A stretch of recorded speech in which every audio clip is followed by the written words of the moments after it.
Magandang araw po sa inyo, Sir Blair. Lalong-lalo na po sa mga giliw ninyong tagapakinig at taga-suporta sa inyong mga YouTube channel na The Voice Addict at mga kwento ni Apong Isaac. Senior citizen na po ako, pero nakahiligan ko po ang pakikinig ng mga kwentong inyong inilalahad na padala ng mga taga-subaybay mong may kakaibang karanasan tungkol sa bagay na hindi pangkaraniwan. Una na nga rito, ang iba't ibang karanasan nila tungkol sa mga aswang. Totoong naaaliw akong makinig. Bukod sa magaganda, ang mga kwento ay may napupulot pang aral na pakikinabangan ng makikinig. Tawagin mo na lamang akong Gardo.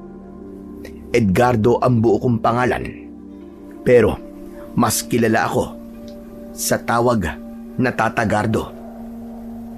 Ang kwentong aking nais ibahagi ay totoong kakaiba at ganito ko sisimulan ang aking pagsasalaysay. Nag-iisa ko sa bahay. Sa edad ko ngayon na 67 ay nasa maayos pa rin akong kalusugan. Pero sabi nga ng mga nakakakilala sa akin, wala raw sa itsura ko ang ganong edad dahil mas bata akong tignan. Dahil batak pa rin ang aking katawan. Mabilis akong kumilos at kaya ko pang tumakbo at magbuhat ng mabibigat. Kahit isang kabang palay ay kaya ko pang buhatin. Inaalagaan ko kasi ang aking kalusugan. Hindi ko nakakalimutan ang araw-araw na mag-exercise. Ayoko kasing pabayaan ang aking katawan. Kapag wala kasing ginagawa, ay lalo lamang nakapanghihina. Ang totoo ay dati akong sundalo. Isang veterano na dati naisabak sa gera. Totoong mahirap ang aking pinagdaanan, pero hindi ko na ibabahagi pa ang mga karanasan ko bilang sundalo dahil ibang kwento yon, kundi ang ibabahagi ko ay tungkol sa karanasan ko sa mga aswang. Wala akong pamilya, hindi na ako nakapag-asawa dahil yon ang pinili kong desisyon sa buhay. Kung ano ang dahilan ay inyong malalaman. Nasaktan din kasi ako. Yun ang naging dahilan para piliin kong maging single. Dahil may pera naman akong naipon, kaya naisipan kong bumili ng lupa sa malayong probinsya. Ipinaaasikaso ko sa aking pamangkin na ihanap ako ng lupa na maaari kong mapagtayuan ng maliit na bahay at makapagtanim na rin. Sa isang may edad na kagaya ko, ay mainam na magkaroon ng taniman na siyang mapagkakaabalahan. Salamat naman at nakahanap ng lupang mabibili ang pamangkin kong si Miriam na naninirahan sa Cebu. Malapit lang sa kanilang tinitiran ang lupang kanyang nabili gamit ang perang ibinigay ko sa kanya. 500 square meter yon na maaaring tirikan ng maliit na bahay at pwede rin akong magtanim ng mga gulay. Nagpatayo ako ng isang maliit na bahay para maging tirahan ko. Mas gusto kong sa probinsya na lang tumira. Kaya ang bahay ko na nasa syudad ay ipinagbili ko na lamang. Dahil ang plano ko ay pumirmi na sa Cebu. Nang matapos ang ipinapatayo kong bahay, ay agad akong nagdesisyon na pumunta na ng Cebu. Hindi man lang kayo nagpasabi na ngayon pala kayo darating, Gardo. Hindi na kailangan, Miriam. Mamaya niyan ipaglitsod mo pa ako at salubungin pa ng handa at banda ang pagbaba ko ng jeep. Si Chong talaga. Hindi pa rin kayo nagbabago. Puro kalokohan pa rin ang nasa isip nyo. Ba't naman ako magbabago? Ganito na ang tiyog mo. Tumanda na akong palabiro at pilosopo. Kaya mamamatay na akong ganito. Kung usapang kamatayan, Chong, parang matagal pa yon. Mukhang iniiwasan nga kayo ni kamatayan eh. Mukhang tama ka. Ilang gera nang napagdaanan ko. Maraming sugat na rin ang natamo ko. Tinamaan pa nga ako ng bala. Pero heto, at buhay pa rin ako. Hindi kaya. May sa pusa kayo, Chong. Baka naman siya mambuhay nyo. Hayaan mo, Miriam. Matiyak ko lang na siya mambuhay ko. Bibigyan kita ng isang buhay. Pati ang asawa mo, Senaro. Bibigyan ko rin. Sana nga, Chong, at pagkatotoo yan. Ay siya nga pala, nasan ba ang asawa mo? Nasaan, Senaro? Hindi ko yata nakikita. May importante pong pinuntahan. Alam niyo naman po na maraming kayang gawin ng asawa ko. Sabi nga Jack of all trades. Kaya kahit anong trabaho, tinatanggap niya. Tama yun. Basta barangal na trabaho, tanggap lang ng tanggap. Ganun na nga po, Chong. Saka alam niyo naman po na may anak kaming pinag-aaral sa Maynila, hindi ba? Engineering po ang kinuhang kurso. At kailangan buwan-buwan ay magpadala kami ng pera. May awan, Diyos. Nag-iisa naman ang anak nyo eh. Kayang-kaya nyong itaguyod yun.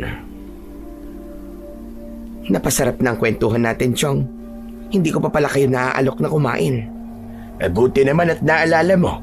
Kumukulo na nga ang tiyan ko sa gutom. Sandali lang po at ipaghahanda ko po kayo na makakain ninyo. Pagkatapos kong makakain ng masarap na kaldereta na luto ng pamangkin ko, ay saglit akong nagpahinga. Saka pa lang niya ako niyaya sa lupang aking nabili. Nakatayo na rin doon ang isang maliit na bahay na sakto lang para sa akin. Maayos at magandang pagkakagawa nito. Sa unang kita ko pa lang ay mukhang biyasa ang gumawa. Nagustuhan niyo po ba itong cute na bahay na ipinagawa ko? Aba, oo naman. Tama yan. Hindi ganun kalaki. Saka, wala naman akong mga gamit na ilalagay dito. Damit nga lamang ang dala ko. Yung mga gamit sa kusina at iba pa na kailangan, dito ko na lamang bibilin. Ayoko kasi na maraming dala papunta rito. Kaya yung ibang mga gamit ko, ibinenta ko na. May pinamigay din ako sa mga kapitbahay ko doon sa Maynila. Talagang simpleng buhay nga lang po ang gusto nyo. Oo, Miriam. Sawa na ako sa komplikadong buhay sa syudad. Pagod na ako sa buhay doon. Ayoko na rin ng ingay ng mga sasakyan. Kaya nga pinili kong pumirmi dito. Saka alam mo naman matanda na ako.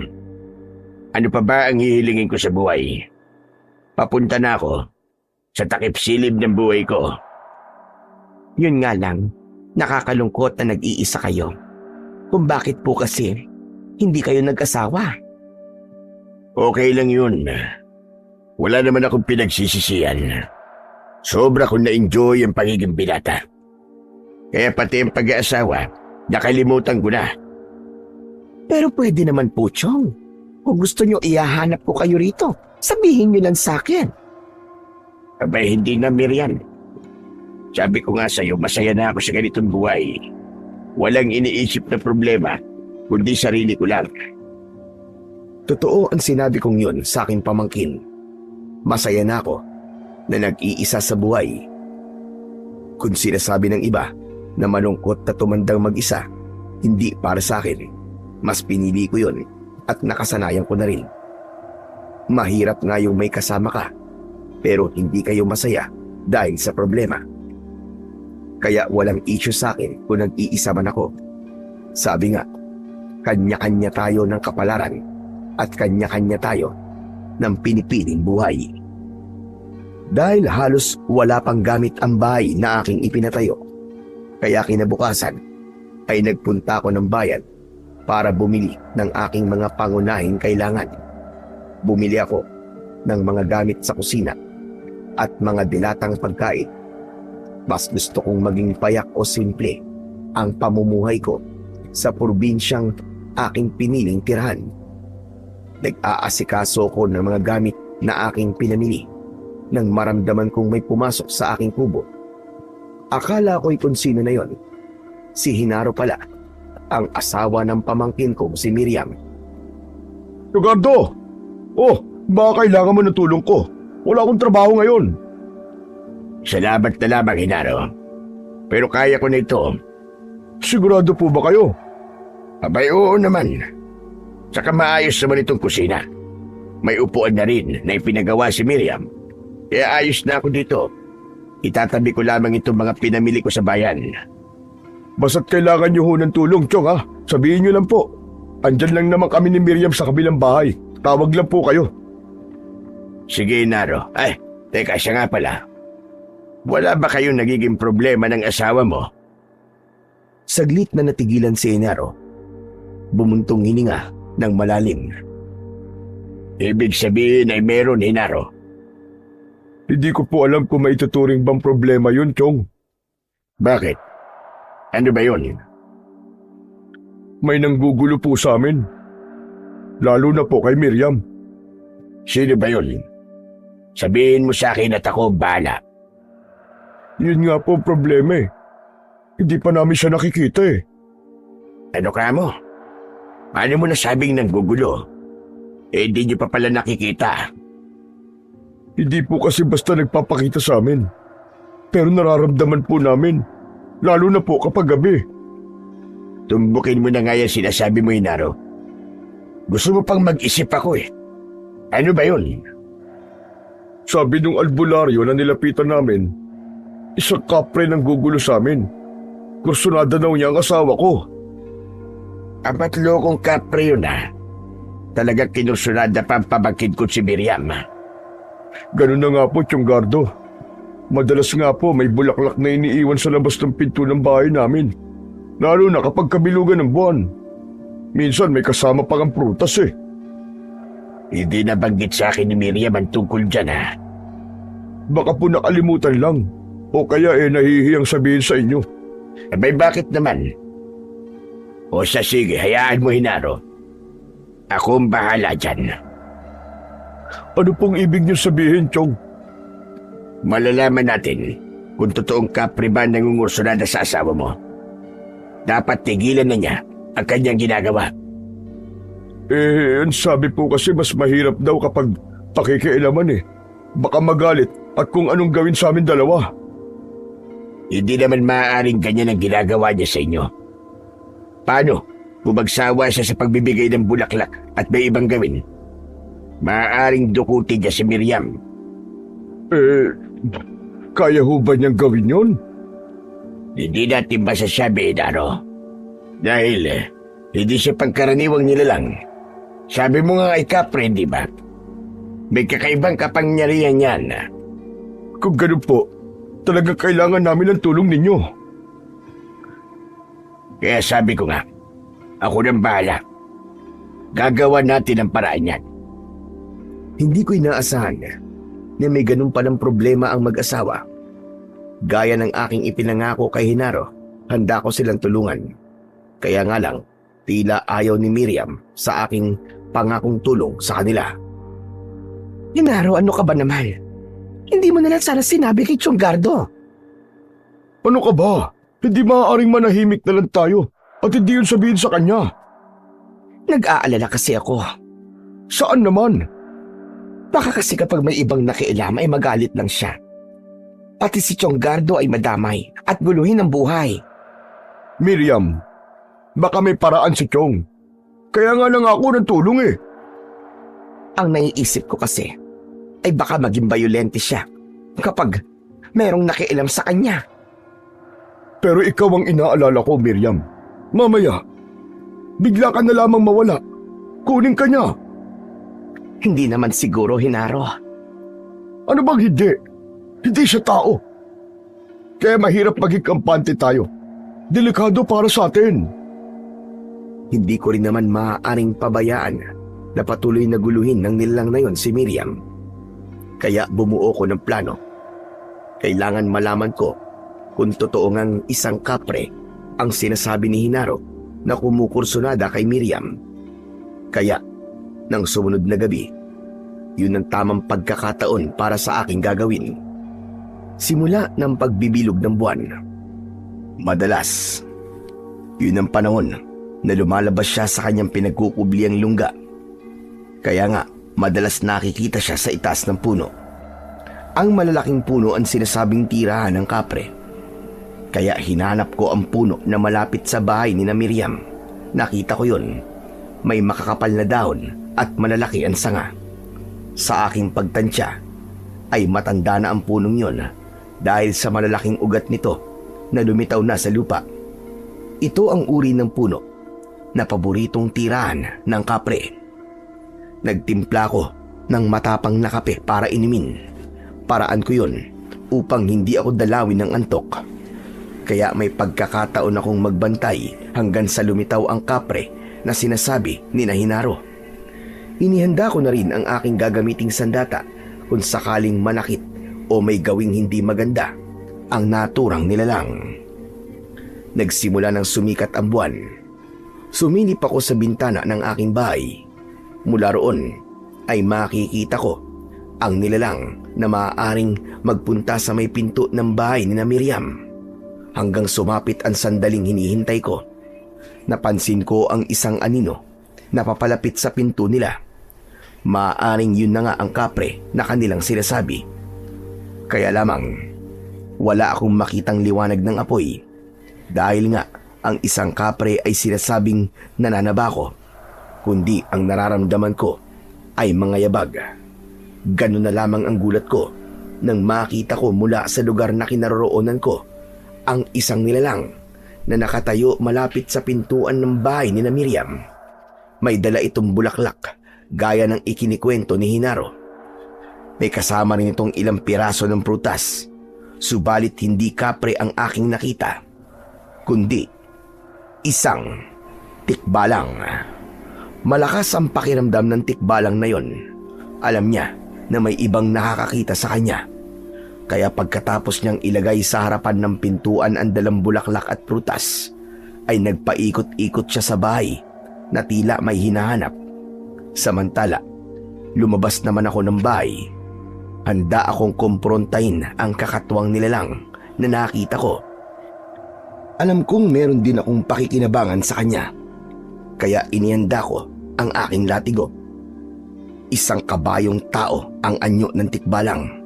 Kaya tama lang na gamitin ko sa kanya ang aking latigo na matagal ko nang iniingatan. Isa ito sa gamit ko na hindi ko maaaring iwan, lalo na ngayong pipirmi na ako dito sa Cebu na magiging permanente ko ng tirahan. Lagot ka sa akin ngayon, tikbalang ka. Kailangan magkaharap tayo para tigilan mo na ang pang-iistorbo mo kay Miriam. Nakasuot ako ng itim na t-shirt at pantalon nang lumabas ako ng kubo. Hindi ako magiging pansinin sa aking suot, kaya nakalapit ako sa lugar ng tikbalang. Nagulat pa ito nang ako'y magsalita dahil nasa gawing likuran niya ako.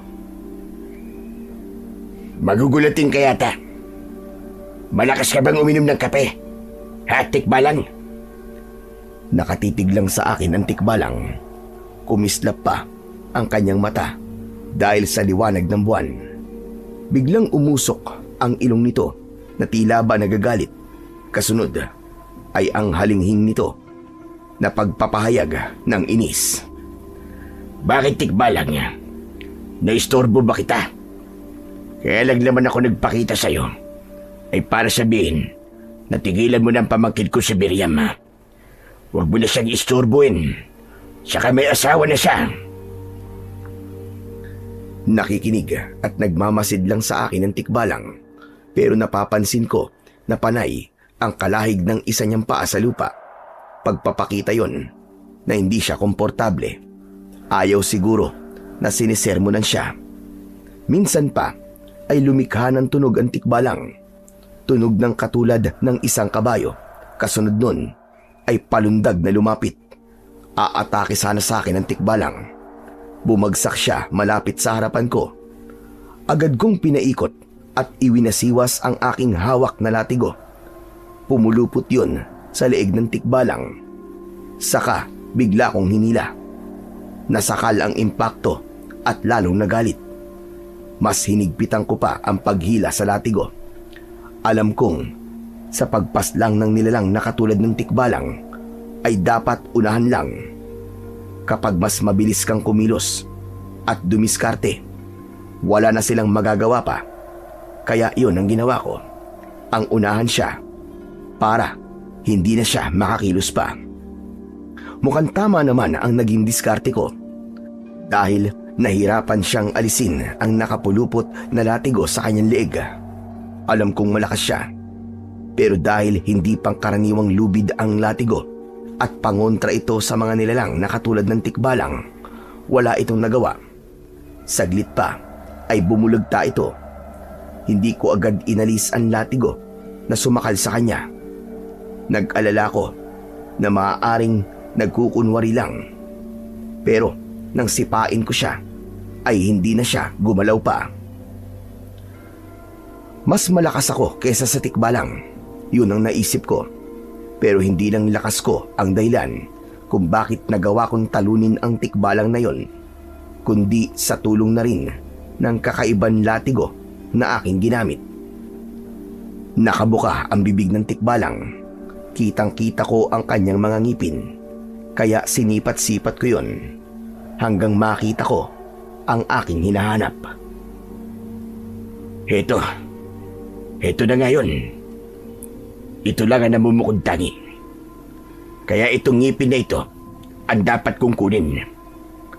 Ang pinakamaputing ngipin ng tikbalang ang kailangan kong kunin dahil pinaniniwalaan na ang pinakamaputing ngipin ng tikbalang na nasa gawing itaas ng bibig nito ay may taglay na lakas. Sinubukan kong tungkabin ang pinakamaputi niyang ngipin. Kaya lang, matigas at mahirap itong tanggalin. Kaya humanap ako ng matigas na bagay na magagamit ko para maalis ang ngipin ng tikbalang. Isang matigas na kahoy ang aking nakita. Ginamit ko yun para matanggal ko ang ngipin. 2 ulit kong pinukpok gamit ang matigas na kahoy ang ngipin ng tikbalang hanggang sa matanggal ito. Tumalsik pa ito ng ilang metro. Mabuti na lang at nakita ko rin kagad. Dinampot ko yun at inilagay sa bulsa ng suot kong pantalon. Iniwan ko na ang tikbalang na walang buhay at nagbalik na ako sa loob ng aking kubo. Bago pa ako tuluyang pumasok sa loob ng aking kubo, ay sinulyapan ko ng tingin ang katawan ng tikbalang na aking napatay. Hindi ako makapaniwala sa aking nakita dahil nawawala na roon ang tikbalang. Hindi ko alam kung paanong bigla na lang yun nawala. Pero hindi ko napilit pang inalam. Sadyang puno ng hiwaga ang buhay.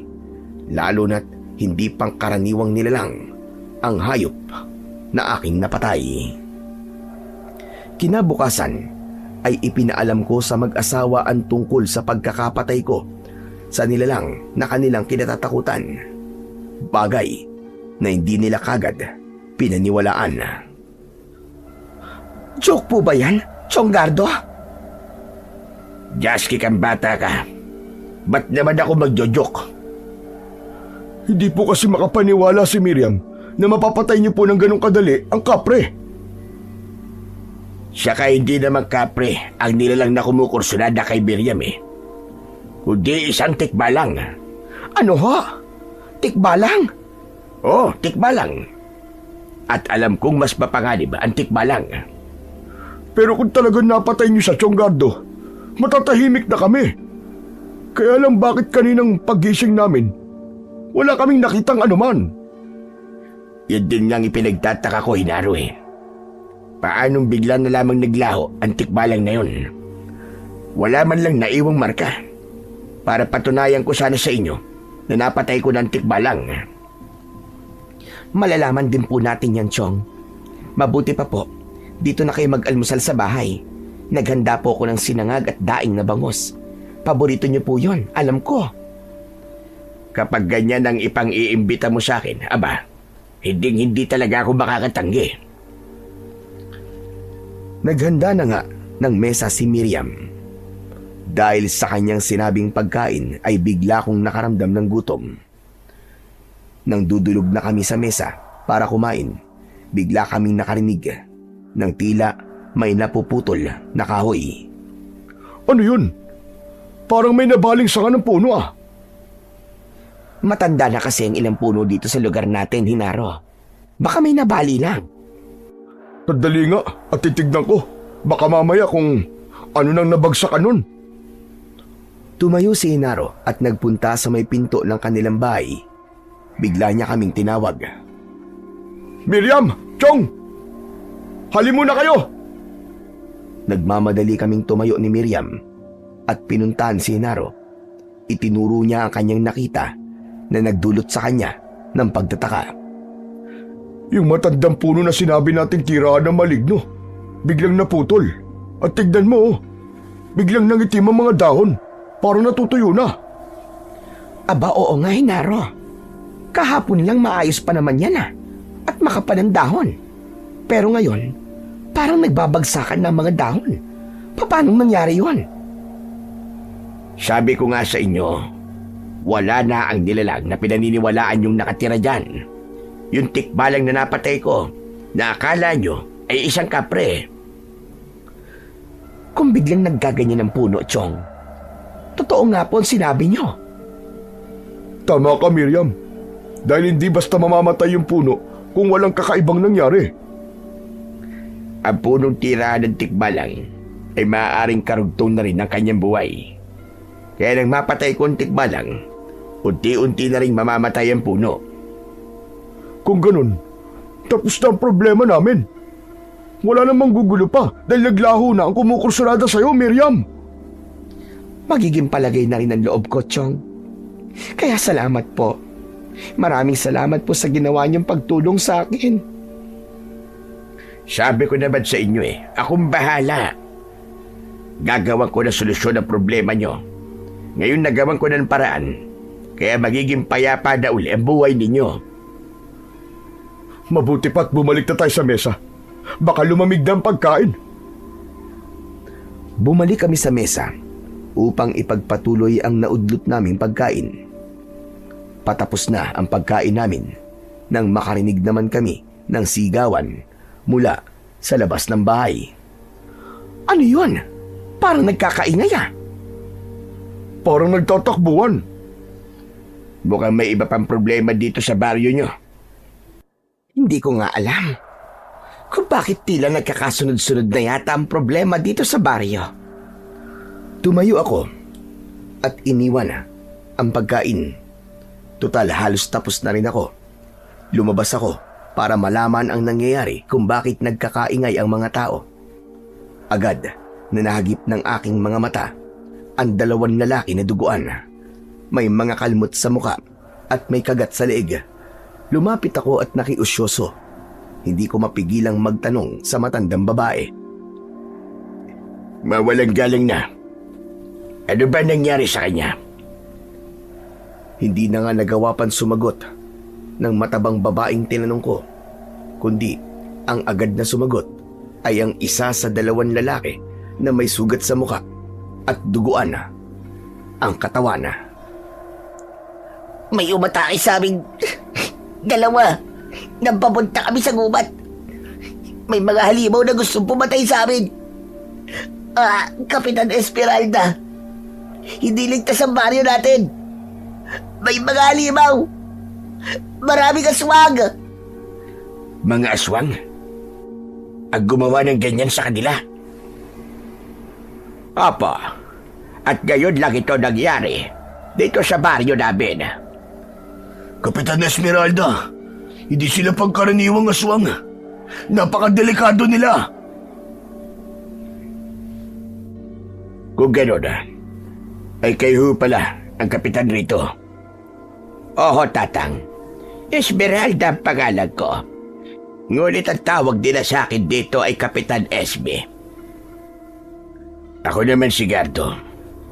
Bago lang ako dito sa baryo nyo. Pero dito na ako maninirahan dahil may nabili akong lupa dito. Pamangkin ko nga pala si Miriam. Kung gano'n, Sa inyo pala yung magandang kubo na ipinatayo niya malapit sa kanilang tirahan. Ganun na nga, Kapitana. Yun ang lupa na nabili ko. Tila hindi magandang salubong sa pagdating nyo ang ganitong problema, Tatagardo. Ganun talaga. Hindi natin kontrolado ang mga nangyayari. Pero alam kong lahat naman ng problema ay merong solusyon. Tama kayo dyan, Tatagardo. Handa akong tumulong sa abot na makakaya ko, Kapitana. Salamat sa inyo, Tatagardo. O siya, maiwan ko na muna kayo. At kailangang isama ko sa barangay ang 2 biktima. Ang mahalaga sa ngayon ay buhay sila at nasabi nila ang problema at kung anong nilalang ang muntik na pumatay sa kanila. Kayong 2 sumama kayo sa akin para magamot ang mga sugat ninyo. Umalis na si Kapitana Esme, kasama ang 2 lalaking sugatan. Naiwan akong nakatanaw sa kanila. Ang ibang tao na naroroon ay nagkanya-kanya na ng alis. Na mababakas sa muka ang kalungkutan at pagkabahala. Alam nilang malalagay sa peligro ang kanilang buhay sa mga susunod na araw. Bumalik na ako sa loob ng bahay ni Miriam. Tapos nang kumain ang mag-asawa, umiinom na lang sila ng kape. Dahil hindi sila lumabas, kaya ako na lang ang nagsabi sa kanila ng nalaman kong balita sa labas. Suwang ka mo? Ang umatake dun sa 2 lalaki, Tsonggardo. Yun ang sabi nila. Naroon din sa labas ang inyong Kapitana. Nag-aalala siya sa sinabi ng 2 lalaki. Ngayon lang nangyari to dito sa baryo na may umataking aswang. Ang sabi nila ay sa gubat sila inatake ng aswang. May mga taga rito kasi na nanguhuli ng mga ligaw na hayop sa gubat. May ilan naman na nangunguha ng mga ligaw na halaman. Yung mga wild orchids na naipagbibili. Maaari sila yung inatake ng sinasabi nilang aswang. Kung taga rito sa baryo natin, yung 2 lalaking inatake ng halimaw, malamang makarating na rin dito ang aswang na yon. Posible nga yun, Miriam. Tapos na nga ang problema natin sa kapre o tikbalang na yon. Tapos ngayon, heto na naman, ibang halimaw na naman. Maaaring mas mapanganib sila. Tama ka, Inaro. Totoong mas mapanganib ang aswang kaysa sa ibang mga elemento. Paano na kaya itong baryo natin kapag nagasik sila ng gulo dito? Isa yan sa magiging malaking problema ni Kapitana. Pagkatapos kong makikain sa bahay ni Miriam, ay umuwi na ako sa aking bahay. Itinuloy ko ang ibang bagay na dapat kong gawin. Plano ko ring simulan ang paggagarden sa gawing likuran ng aking bahay. Medyo malawak pa ang bakanting lote na maaari kong taniman ng mga gulay at punong namumunga. Ito ang pagkakaabalahan ko ngayon at sa mga susunod pang mga araw. Dito ko nahihintayin ang pagdating ng takip silim sa aking buhay. Gusto kong dito na maranasan ang kapayapaan at katahimikan hanggang sa mga huling sandali. Kaya lamang mukhang hindi mangyayari ang inaasam kong kapayapaan dahil ilang araw mula nang ako'y dumating sa Barrio Salgado ay ganung balita kagad ang nalaman ko. May mga aswang na nagbabadya ng kaguluhan sa baryo. Gayunpaman, inasam ko na sana ay hindi mangyari yon. Maaaring sa ibang lugar manggulo ang mga aswang na yon.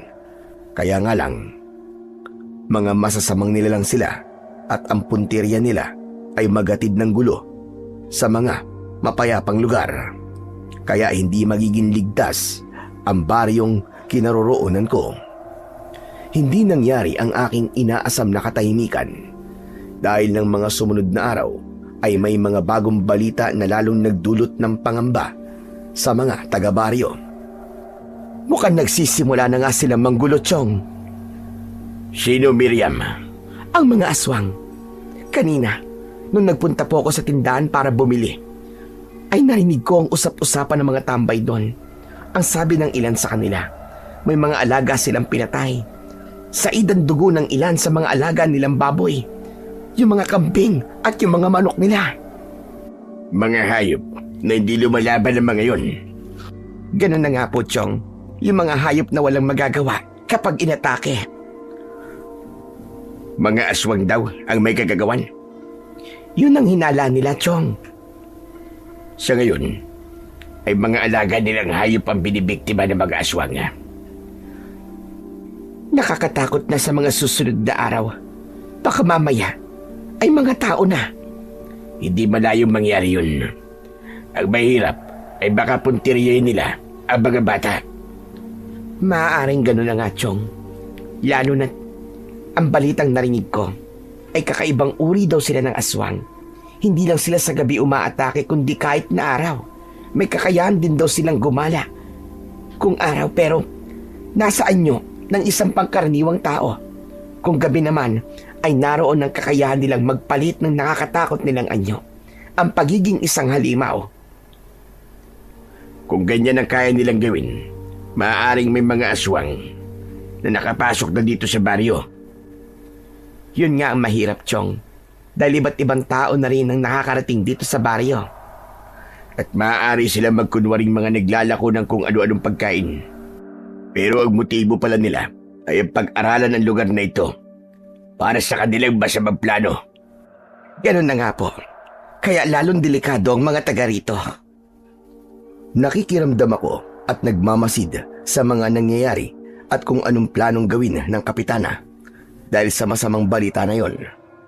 Kaya nagpatawag si Kapitana Esmeralda ng pulong sa kanyang tanggapan upang pagplanuhan habang maaga ang dapat gawing solusyon at hindi na ito lumala pa. Dahil bahagi na ako ng baryo, kaya nagpunta ako sa pagpupulong upang makinig sa kanilang pag-uusapan. Maraming salamat sa inyong pagdalo dito sa aking binuong pagpupulong. Mahalaga ganitong sandali para pag-usapan ang problema bumabakod sa ating baryo. Hindi kaila sa inyo at marami na rin nagparating dito sa aking opisina ng tungkol sa sinapit ng kanilang mga alagang hayop. Natagpuan patay at halos ubusin ang kanilang mga dugo. Pinaniniwalaan ng iba na aswang daw ang may kagagawan doon. Bagamat walang nakakita at magpapatunay na mga halimaw na aswang nga ang gumawa ng pagpatay sa mga hayop. Kahit walang nakakita, pero ang paraan ng pagpatay, natitiyak naming aswang ang gumawa nun. Isang matandang lalaki ang tumayo at nagsalita. Sinang-ayunan naman ito ng karamihan. Naniniwala sila na aswang ang nag-aasik ng takot at lagim sa baryo. Sige, sabihin na nating mga aswaga. Hindi pagkaraniwang dilalaga mga yon. Kaya dapat tayo magtulong-tulong para protektahan ang isa't isa. Kailangan rin natin gumawa ng paraan para mapatay ang aswang na yon. Payag ba kayong lahat? Bagamat may pangamba ang mga taong naroon sa pulong kung paano nila haharapin ang aswang na lumapa sa kanilang mga alaga, ay kailangan nilang makipagkaisa. Pero hindi tayo dapat magpadalos-dalos sa ating gagawin. Kailangan pag-isipan ang magiging kilos natin. Hindi lamang dobleng ingat, kundi tripling pag-iingat ang gagawin natin. Kailangan pagsapit ng gabi ay tiyakin na nakasarado na mga bintana at huwag nang hayaang maglaro sa labas ang inyong mga anak. Nagpatuloy sa kanyang pagpapaalala si Kapitana Esmeralda. Tumayo si Genaro upang magtanong kay Kapitana. Kaya lang po, Kapitana, may bali-balita na kahit araw daw po ay posibleng gumagala ang aswang sa anyo na katulad dating tao. Dahil tao rin ang aswang na yon kapag araw. Ang kailangan natin ay maging mapagmatsyag at maging malakas ang pakiramdam. Lalo na kapag may dayong nakita kayo rito. Alamin agad kung sino ang hanap nila. Kapag walang sinabing kamag-anak na taga rito, ay agad din niyong ipaalam sa akin dahil kaduda-duda ang ganun tao. Bakit sila gumagala sa baryo natin kung wala naman silang kamag-anak na sadya? Tama po kayo, Kapitana. Kaya kailangan natin ay pagtutulungan para hindi tayo tuluyang mapasok ng mga aswang.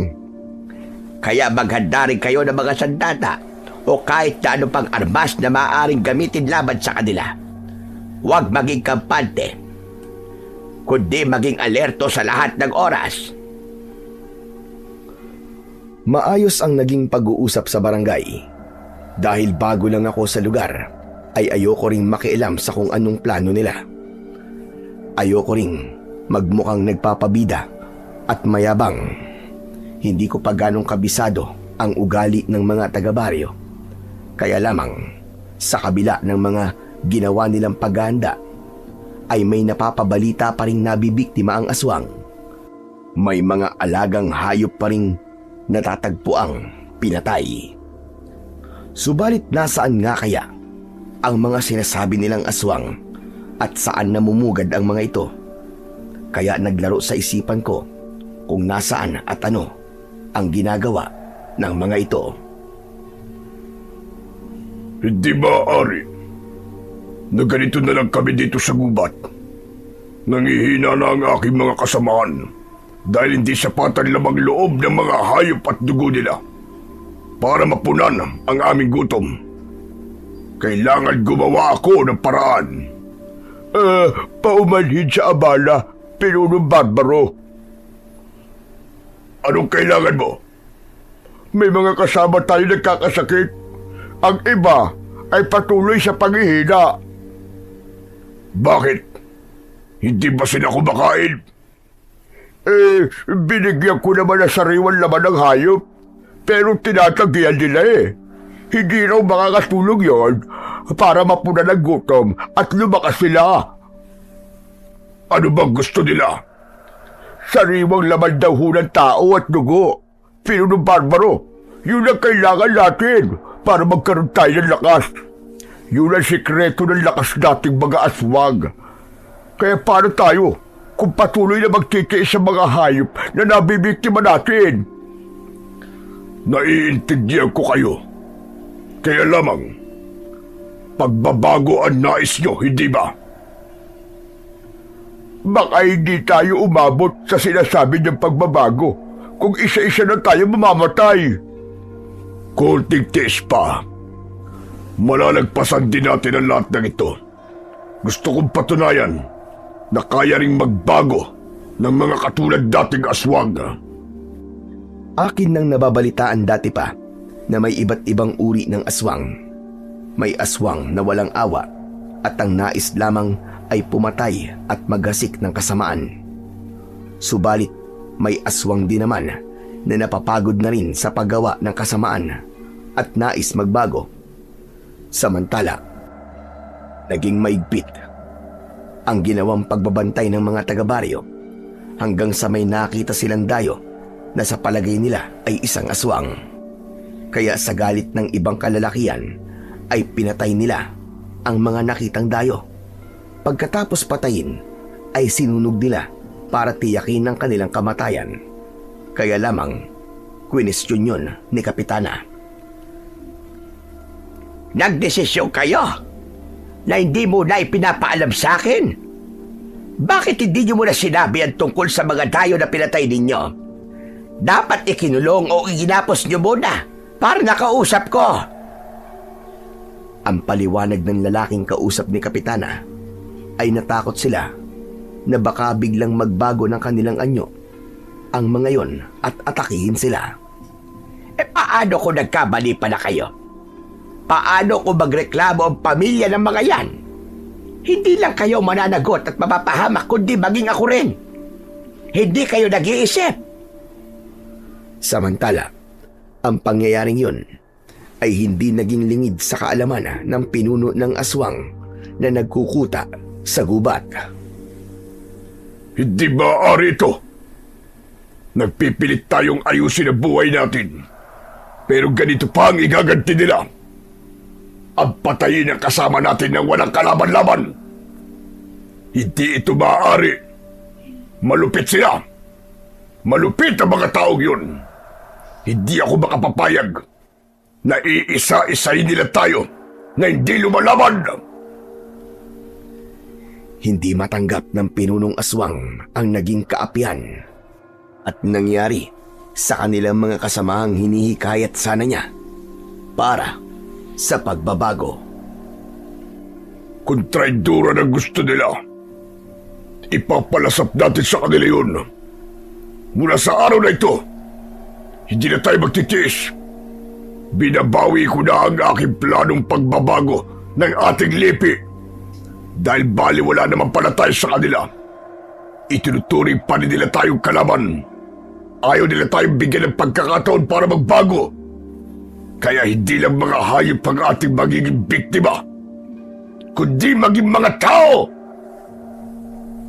Ilang araw mula nang may mga dayong pinatay ang mga kalalakihan sa baryo, ay mas naging mapanganib na ang mga sumunod na gabi dahil lalo lang nagasik ng kaguluhan ang mga aswang. Narinig mo ba yun, Hinaro? May mga nagsisigawan. Titignan ko sandali, Miriam. Wag! Huwag ka lalabas ng bahay. Paano ko malalaman kung di ako lalabas? Delikado, Hinaro. Gusto mo bang hindi na makauwi pa kung lalabas ka? Malakas ang kutob ko, Hinaro. Nasumalakay na ang mga aswang.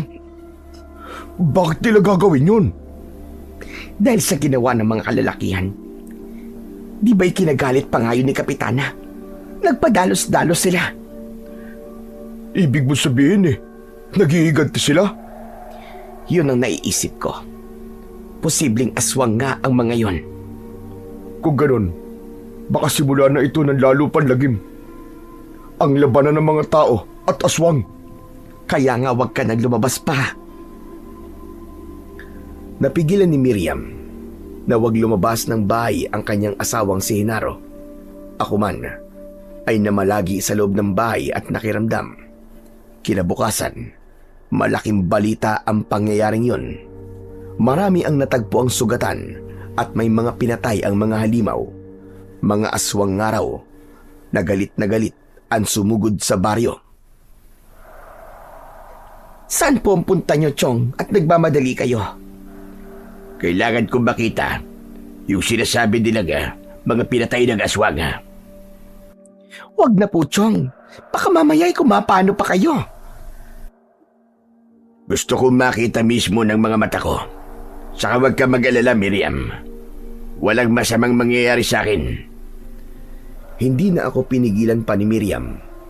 Alam naman niyang hindi ako magpapaawat sa kanya. Saka nais kong ako mismo ang makakita ng mga biktima. May mga nakita rin akong nagmamadali na naglalakad at sa palagay ko papunta sila sa lugar kung nasaan ng mga taong pinatay ng mga aswang. Malapit yon sa taniman ng mga saging. Nasa 5 kalalakihan ang nakita kong nakahandusay at kahindik-hindik ang kanilang itsura.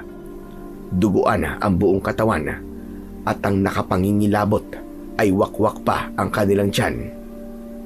Nakalabas ang kanilang lamang loob na tila hinalukay ito. Ganon ang kalagayan ng bawat bangkay. Malaki ang pagkakadilat ng mga mata ng biktima. May mga kagat sa leeg at maraming kalmot sa muka. Halos hindi nga makilala ang mga ito. Subalit kapag kamag-anak ang titingin, ay tiyak makikilala nila kagad ang kanilang mahal sa buhay kahit sa ganong kalagayan. Habang nakapaikot ang mga tao, ay may mga kamag-anak ng biktima ang dumating. Sa unang tingin pa lang nila, ay nakilala kagad nila ang mga ito kahit hindi na nila tignang mabuti ang itsura. Ginawa nilang basehan ay ang suot na damit at pantalon. Makadurog ng puso at talagang tatayo ang balahibo ng sinumang makakarinig sa inagpis at palahaw ng mga kaanak ng biktima. Bilang isang sundalo, ay sanay na akong makakita ng bangkay ng mga tao, mga biktima ng giyera na puno ng sugat at duguan. May mga wasak pa nga ang katawan dahil sa tama ng mga pampasabog. Pero nang makita ko ang kalagayan ng mga biktima ng aswang, ay hindi pa rin maalis sa akin ang hindi maapektuhan. Para sa akin, mahirap makasanayan na makita ang kaawa-awang kalagayan ng isang tao, lalo na kung pinatay ito ng halimaw nang walang kalaban-laban. Naroon si Kapitana Esmeralda ng mga sandaling yon. Mababakas sa kanyang muka ang labis na kalungkutan. Bilang ina ng barangay ay masakit sa kanya na makita ang kalunos-lunos na kalagayan ng mga nasasakupan niya. Katunayan, hindi lang pala sa lugar na yon na malapit sa sagingan na may natagpo ang bangkay, kundi sa iba pang lugar sa baryo.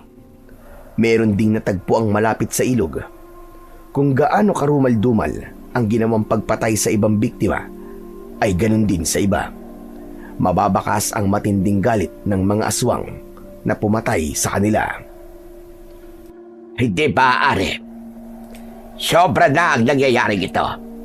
Iniisa-isa na tayo ng mga halimaw. Sino pa ang isusunod nila? Matindi ang galit nila, Kapitana. Yun ang nakikita ko dahil sa paraan ng kanilang pagpatay. Nagsimula lang sila sa pambibiktima ng mga hayop. Ngayon ay tao na kanilang pinapatay. Hindi lang nila basta pinapatay kundi ginagawa na nilang pagkain. Pati lamang loob kinukuha nila. Kaya hindi tayo dapat magpakampante, Kapitana. Tama kayo, Tatagando. Kailangan kumilos na tayo. Hindi lang basta pagroronda ang kailangan gawin ng mga taga rito sa baryo. Ang kapulisan sa bayang ito, maaari siguro kayong humingi ng tulong. Susubukan ko, Tatagando. Kaya labag, merong problema. Anong problema, Kapitana? Kapag sinabi namin na mga aswang ang pumapatay, makapagtawanan lang tayo ng hepe. Bakit naman pagtatawanan? Meron ba nakakatawa? Nasabihin ng totoo? Hindi niya paniniwalaan ang aswang. Kundi sasabihin doon, baka may serial killer na siya gumagawa ng pagpatay. Mga aswang na serial killer. Hindi ba pwedeng ganun na sabihin ninyo? Minsan na akong lumapit nang dumami ang mga hayop na napapatay. Pero baka raw nagkakamali lang ako, baka ligaw na hayop lang daw. Dahil nga, hindi siya naniniwala sa aswang. Siguro, mas maiging magpalipas siya rito ng gabi para malaman niya ang totoo. O kaya naman, may dumating na aswang sa opisina niya at guluhin siya para maintindihan niya mga taga rito sa baryo. Damuho siya. Ayoko lang na makipagtalo. Kaya, nagdadalawang isip akong lumapit uli sa kanila. Kailan siya maniniwala? Kapag naubos na ang mga nakatira dito sa baryo? Kapag lahat tayo ay wakwak na ang katawan? Kapag mga bangkay na tayo, nadilat ang mga mata, ganun ba? Kaya nga mas maiging tayo-tayo na labang ang gumawa ng paraan kesa mabigo sa tulong na hihingin sa kanila. Naiintindihan ko ang nararamdaman ni Kapitana Esmeralda dahil totoong mahirap sa pakiramdam na mapahiya at hindi mapagbigyan sa hinihinging tulong. Samantalang hindi naman para sa kanya, kundi sa mga taga-baryo. Kaya lang, ganun talaga minsan, hindi lahat na pagbibigyan. Maliban lang kung meron kang padulas. Ibig kong sabihin ay may under the table na maibibigay para paboran sa kahilingan. Sabi nga, money talks, kahit saang larangan. Iba pa rin ang nagagawa ng salapi. Yan ang katotohanan sa ating lipunan. Mabisang magsalita at gumalaw ang pera. Kahit ayaw, napapapayag. Dahil ang nais ni Kapitana ay bigyan ng solusyon ang lumalalang problema sa baryo, kaya muli ay nagpatawag siya ng pagpupulong. Mahalagang mapag-usapan nila kung paano nila hahadlangan ang ginagawang panggugulo ng mga kampon ng kadiliman. May mga dumalo sa ipinatawag ni Kapitana, kaya lamang mas kakaunti na ito, Hindi katulad nung una siyang nagpatawag. Gaya ng dati, andun pa rin ako para pakinggan ang kanilang pag-uusapan. Mga kababaryo, mahalaga ang pakikipagkaisa at pagtutulungan natin dahil buhay natin at ng ating pamilya ang nakasalalay dito. Kaya kailangan ko ang inyong tulong at suwestyon. May mga inilatag na suwestyon ang mga kalalakihan na naroroon. Gaya ng dati na nilang ginagawa, yun ay ang patuloy na pagpapaigting ng ginagawang pagroronda sa gabi. Dahil sa gabi sumasalakay ang mga aswang.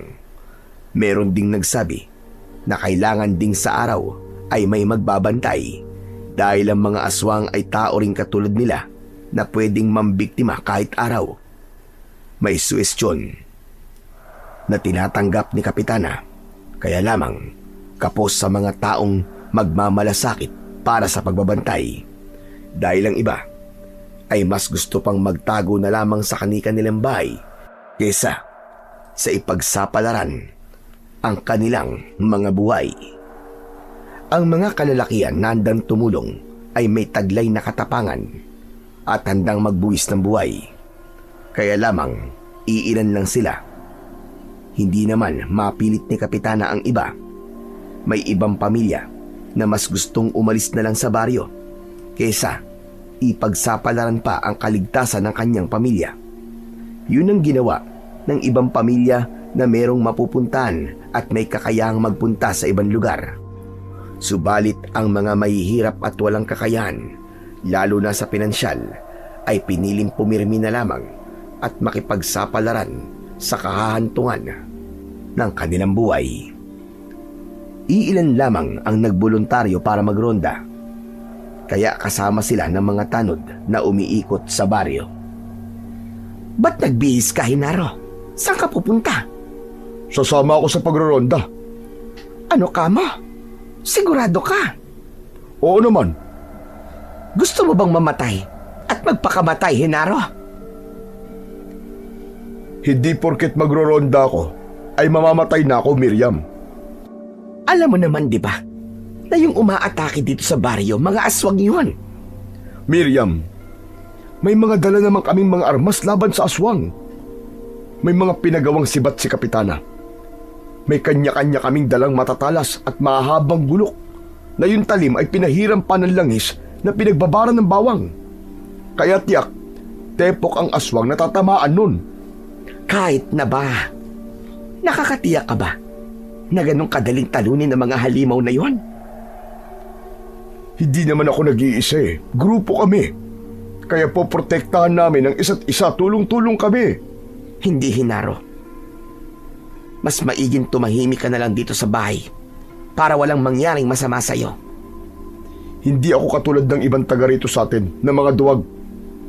Gusto lang nilang mabuhay pa, Hinaro, kesa ang magpakabayani pero patay naman. Gusto kong makatulong sa problema ng baryo natin. Ayoko na wala akong ginagawa. Pero Hinaro, huwag ka na matigas ang ulo. Nakapagdesisyon na ako, Miriam. Hindi mo ako mapipigilan. Walang nagawa si Miriam para pigilan ang asawa. Buo ang loob nito na sumama sa ronda para protektahan ang mga naninirahan sa baryo. Walang kaukulang bayad ang gagawin niyang pagsasakripisyo. Maaaring mapahamak siya, pero may mga ganong tao. Hindi importante sa kanila ang materyal na bagay na mapapakinabangan, kundi ang mahalagay makatulong sa kapwa. Kaya umiiyak na nagpunta sa aking bahay si Miriam. Sinabi niya sa akin ang ginawa ng asawang si Hinaro. Puwisit na Hinaro ngayon. Saksakan ng tigas ng ulo. Lalaki ang asawa mo, Miriam.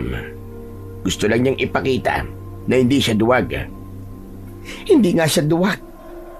Pero ano naman ang mapapala niya sa pinapakita niyang katapangan? Eh kung mapuruan siya ng aswang, eh di maaga akong mabubiyuda. Bakit naman kasi ganyan ang iniisip mo? Aswang po ang sasagupain nila, Chong. Kahit na ba, hayaan mo lang ang asawa mo. Hindi nyo kasi naiintindihan ang nararamdaman ko, Tsugardo. Iba ang kumpiyansang binibigay sa tao ng desisyon ni Hinaro. Ayaw mo ba nun? Matapang asawa mo. Ibig sabihin, kaya kanyang ipagtanggol. Sa kayong ginagawa niya, ay para din sa iyo yun. Basta, para sa akin ay pagpapakamatay ang ginagawa niya. Walang maidudulot yung pag-aalala mo. Ang maigi pa, Miriam, umuwi ka na. Magdasal ka. Ipagdasal mo ang kaligtasan ni Hinaro at ng mga kasama niyang magroronda. Alam ko kung saan nanggagaling ang pag-aalala ng pamangkin kong si Miriam. Kaya lang, bilang lalaki at isa pa dating sundalo, ay naiintindihan ko ang damdamin ni Hinaro. Ayaw din niya na wala siyang ginagawa kung ang pag-uusapan ay para sa kapakanan ng Baryo Salgado. Samantala ng gabing yon, abala na sa pagroronda ang grupo ni Hinaro kasama ang mga barangay tanod. Dumating ang kanilang inaasahang bisita sa baryo na may dalang lagim. Umatake ang aswang. Gamit ang kani-kanilang mga sandata ay nakipaglaban sila sa mga ito. Mga tanod man ang kasama ni Hinaro sa pakikipaglaban sa mga aswang, ay hindi rin sila biyasa sa ganung uri ng engkwentro. Kaya nasugatan ang mga ito. Bagamat meron silang napatay na aswang, pero hindi pa rin sapat yun para sabihing nagtagumpay sila. Nang makita ng grupo ni Hinaro na umurong ang mga aswang na kanilang nakasagupa, ay naging kampante sila. Inakala nila na tapos na ang ginawang pag-atake ng mga ito.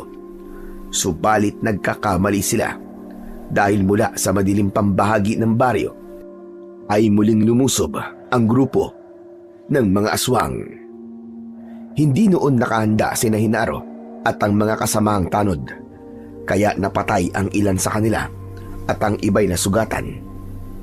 Dahil yon sa matatalas na ngipin ng aswang at matutulis na kuko na ginamit para atakihin sila.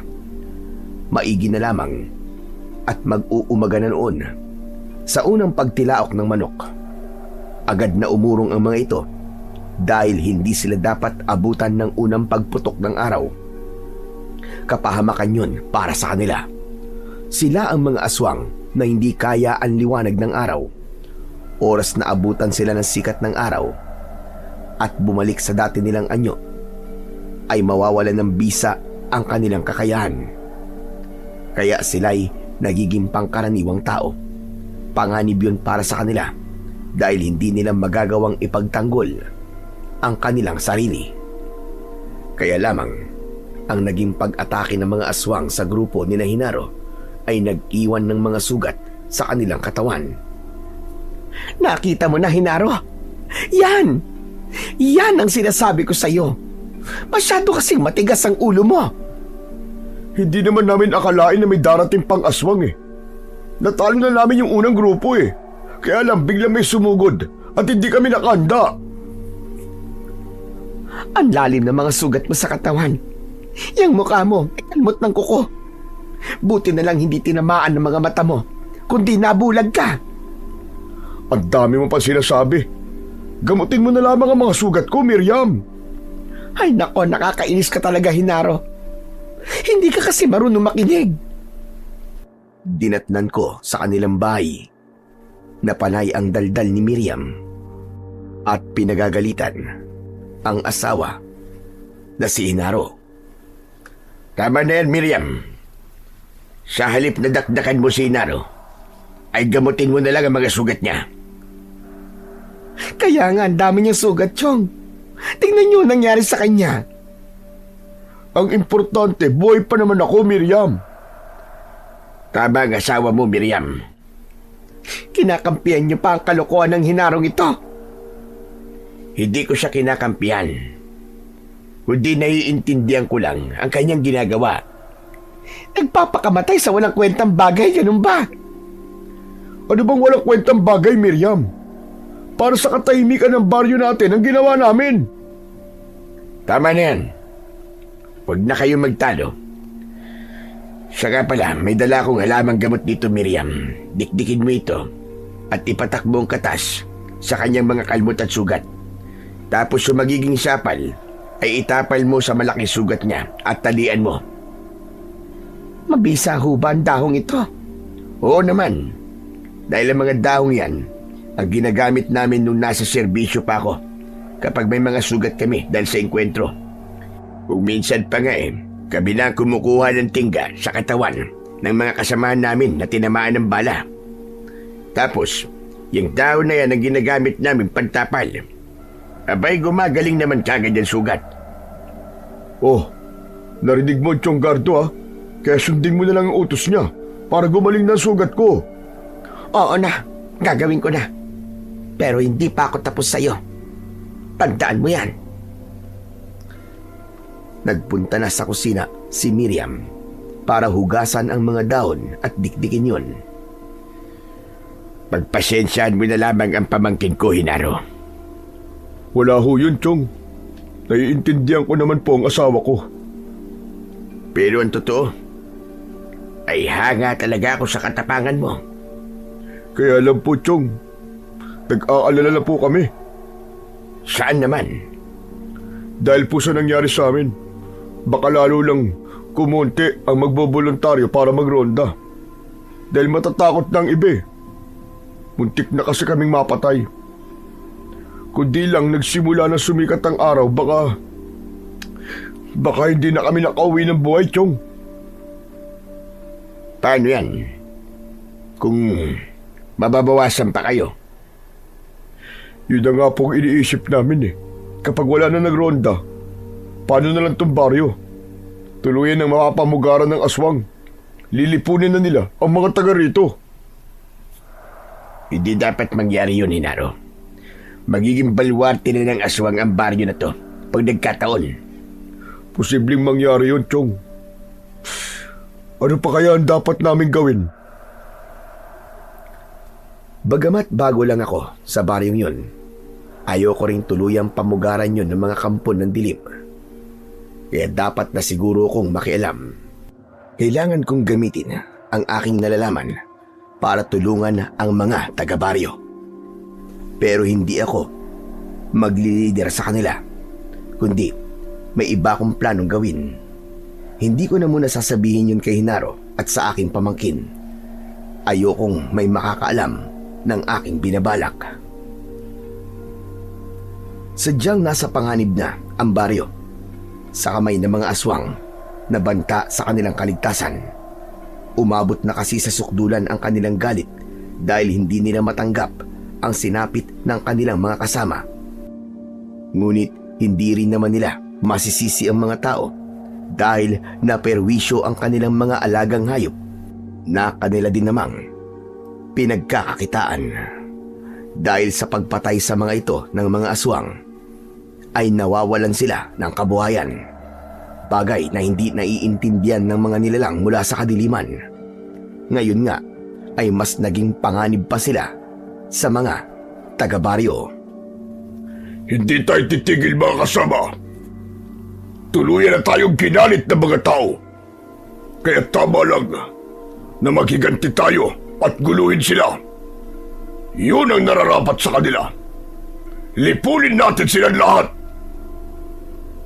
Malakas na sumagot at sumang-ayon ang mga aswang na kapanalig ni Barbaro na siyang pinuno ng mga ito.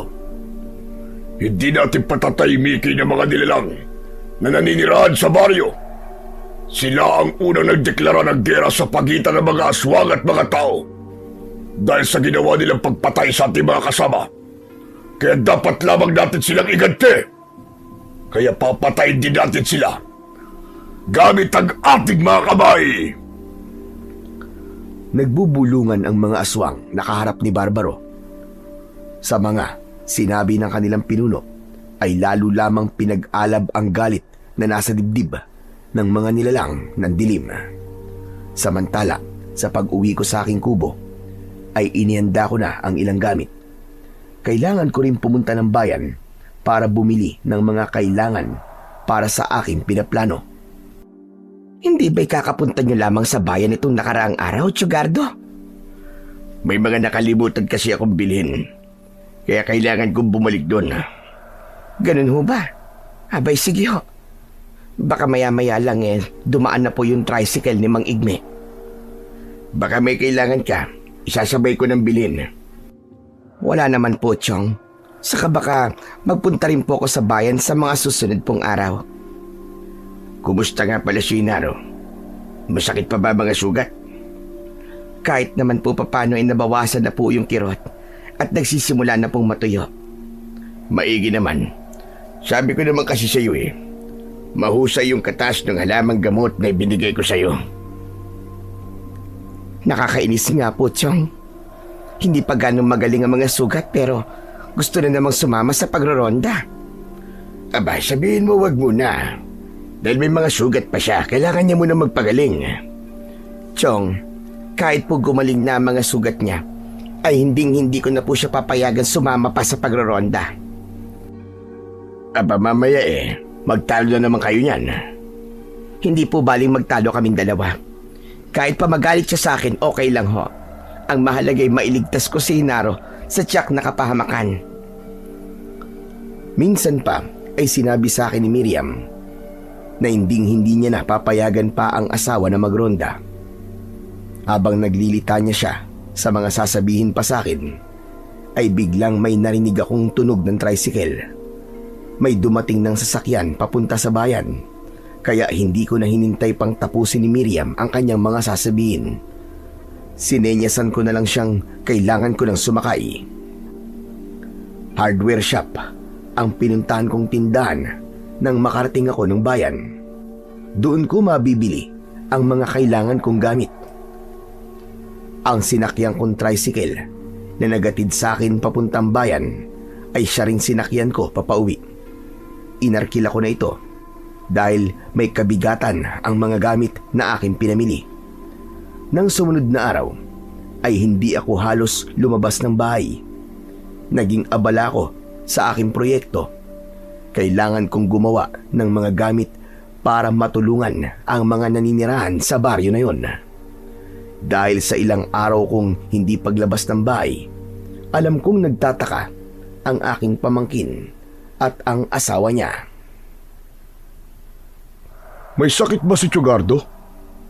Abay, ewan ko, hindi ko alam. Ilang araw ko na nga siyang hindi nakikita.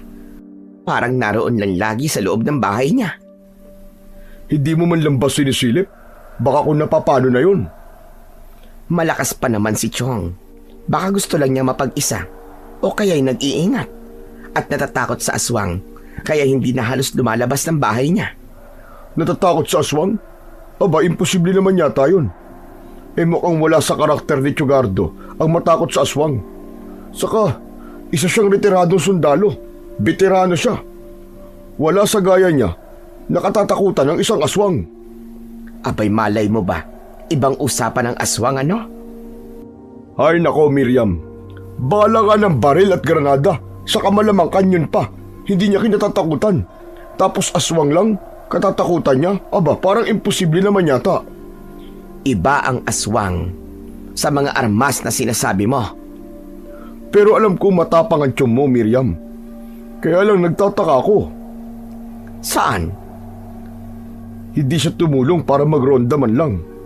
Henaro, yung pagtira dito ni Tsugardo ay para maging payapa ang buhay niya. Dahil sawala siya sa kaguluhan. Tapos gusto mo, makasama pa siya sa pagroronda? Abay, pambihira ka naman. Kasi nga, sayang ang katapangan niya. Hay nako, Henaro. Hayaan mo na lamang ang tiyong ko. Huwag mo na siyang pakialaman pa. Mas gusto na nun ang katahimikan. Tsaka matanda na yon, ano ka ba? Kaya wag na natin siyang pakialaman. Subalit hindi pa rin makatiis si Miriam na hindi niya ako nakikitang lumalabas ng aking bahay. Para hindi na siya mag-alala pa, ay nagpunta siya sa aking tirahan. Nagpapahinga ako ng mga sandaling yon. Tumigil muna ako sa aking pinagkakaabalahan. Chong, may sakit ho ba kayo? Wala naman. Ayos lang ako. Hindi ko po kasi kayo nakikitang lumalabas ng bahay. Mangyaring abala lamang ako. Sa ano? Sa pagtatanim po ba? Abay, parang hindi ko naman po kayo nakikita na nagbubungkal ng lupa. Saka ako nagagawin yung pagtatanim. May ibang bagay akong pinagkakaabalan. Ano ho ba yun, Chong? Malalaman mo rin, pamangkin. Basta't ayos lang ako. Kaya wag mo na akong alalahanin. Walang masamang nangyayari sa akin. Basta kung may problema po kayo, pumunta lang po kayo sa bahay namin, ha? Oo naman. Pero ngayon, wala akong problema. Kung meron mang problema akong iniisip, yun ay ang problema dito sa baryo nyo. Ang panggugulo po ng aswang, ang mabigat na problema po ng ating baryo. Kaya nga, nag-iisip ako ng paraan para makatulong. Minsan niyo na po nabanggit sa akin yan. Oo, at hindi yung biro. Kundi gagawin ko yun. Siguro nga, kaya ako napadpad sa lugar na ito. Dahil yun ang magiging mission ko dito sa inyong lugar. Napakunot na lamang ng noo si Miriam. Hindi niya ganap na maintindihan ang nais kong sabihin. Kaya nagpaalam na lamang siya at tuluyan ang umalis. Nang makaalis siya, ay ipinagpatuloy ko ang aking ginagawa. Ilang araw na lang ay matatapos ko na ang mga kailangan kong tapusin para sa aking pinaplano. Yun ay ang gagawin kong paglusob sa lungga ng mga aswang na nagkukubli sa gubat. Mag-isa kong pupuntahan at haharapin ang mga aswang na doon ay naninirahan. Gagamitin ko ang mga kaalaman ko bilang isang retiradong sundalo, maging ang mga diskarte na alam ko para harapin at lipulin ang mga aswang na nagbabanta sa katahimikan ng baryong nagiging bahagi na ng buhay ko. Walang sumalakay na mga aswang nang lumipas na gabi. Maaaring nagpapalakas sila pagkatapos ng naging engkwentro sa mga nagroronda. Hindi naman maaaring gabi-gabi ay lumusob sila. Kailangan din nilang magpahinga at pagplanuhan ang lahat. Kaya kinabukasan ay maaga akong umalis ng bahay. Hindi pa noon sumisikat ang araw. Dala ko ang isang malaking backpack na nakasabit sa aking likuran. Nasa loob nito ang mga gamit na kailangan ko. Sa aking bewang naman ay nakasabit ang isang gulok na binili ko sa bayan at pinatalasyon para sa aking gagawing misyon sa gubat. Nasa loob naman ng pantalon ko ang puting ngipin ng tikbalang na nakuha ko nang makaengkwentro ko ito. Dahil madilim pa nang ako'y umalis, kaya naman maliwanag na ang gubat nang ako'y makarating doon. Naghanap ako ng lugar na aking pansamantalang pagpapahingahan. Nakita ko ang 2 puno na may kalakihan. Sa pagitan nito ay maaari akong magpahinga muna. Nagtabas ako ng mga damo at ginawa ko yung bubong para meron akong masilungan at hindi mainitan. Hindi ko alam kung ilang araw akong mananatili sa gubat na yon. Hindi ko ipinagpaalam kay Miriam at Henaro ang ginawa kong pagtungo sa gubat. Kaya nang malaman nilang walang tao sa loob ng kubo ko, ay nag-alala sila. Wala ba sa bahay niya si Tsugardo? Oo, Henaro. Paulit-ulit akong tumawag pero walang sumasagot. Kaya nga binuksan ko na yung bahay. Ayun, wala namang tao. Aba, saan kaya nagpunta yun? Hindi ko rin alam. Wala naman siya sinabi sa akin kung may lakad siya. Ang mga gamit niya naroon ba? Oo, naroon na mga gamit niya. Pero wala naman palatandaan na umalis siya. Kung nakita siya ng taga rito, ay tiyak sasabihin sa atin. Yun na nga eh. Hinaro, saan kaya nagpunta si Tsugardo? Bakit siya nawawala? Naku po, hindi kaya... Anong hindi kaya, Hinaro? Ituloy mo yung sinasabi mo. Pinakakaba mo naman ako eh. Hindi kaya... tinangay siya ng aswang? Imposible yun. Sinabi mo di ba matapang si Tsugardo? Hindi yung basta-basta papayag na kunin siya ng aswang. Eh paano? Kung may ginawa sa kanya ang aswang kaya nakuha siya. Ba't naman nila kukunin si Tsugardo? Anong kailangan sa kanya ng aswang? Abay malay mo. Gamitin nila, gawing pain. Ikaw, Hinaro, kung ano-ano sinasabi mo. Lalo mo lang akong pinakakabe. Pero nasan nga kaya si Tsugardo? Bakit siya umalis na hindi man lang nagpapaalam sa atin? Ay naku, ang matandang yon. Sa gubat na aking kinaroroonan ay hindi ko patiyak kung saan sa lugar na yon nagkukuta ang mga aswang. Kaya nagmatsyag ako at nakiramdam. Umakyat ako ng mataas na puno. Sa edad kong 60 ay kayang-kaya ko pang umakyat. Nang nasa taas na ako ng puno ay nakita ko ang malawak na gubat. Tila tama ang lugar na kinaroroonan ko.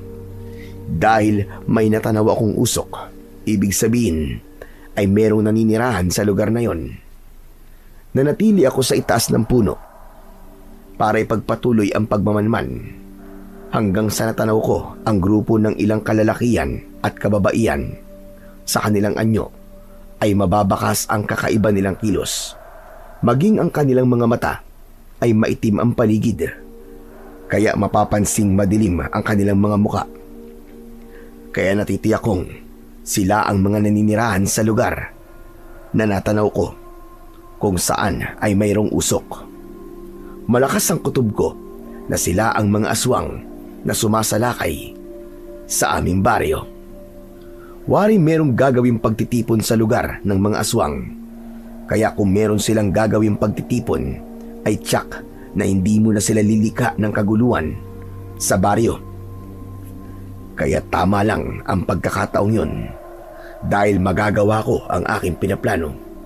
Yun ay ang lipulin ang mga kampon ng kadiliman upang hindi na sila makapaggasik pa ng lagim at kaguluhan. Ngayong pagbibilog ng buwan ay ihahanda natin ang ating handog para sa susunod na saling lahi ng ating lipi. Inihanda na ang dambana para sa handog, pinunong barbaro. Tiyakin na makakasama natin lahat ng mga kauri natin para saksihan ang ating seremonyas. Oo, pinuno, dahil alam kong espesyal ang sandaling yun. Pero bakit siya ang napili nyo? Kini-question mo ba ang desisyon ko? Ay, hindi, pinuno. Kundi nagtataka lang ako. Alam ko ginagawa ko. Kaya huwag kang makialam. Gawin mo na lang ang ipinag-uutos ko sa'yo. At huwag mong pakialaman ang mga plano ko. Sapagkat natitiyak ko ng kuta ng mga aswang ang lugar na natanaw ko, kaya inumpisahan ko ng gawain ang aking pinaplano.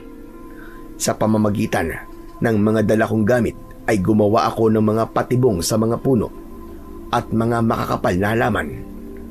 Ang mga pampasabog na aking pinagtiyagaang gawin ay inilabas ko na sa loob ng dala kong bag. Isa-isa ko itong ibabaon sa lugar na posibleng daanan ng mga aswang. Alam kong hindi magiging madali ang aking gagawin. Subalit pinag-aralan ko at pinagplanuhan ang lahat.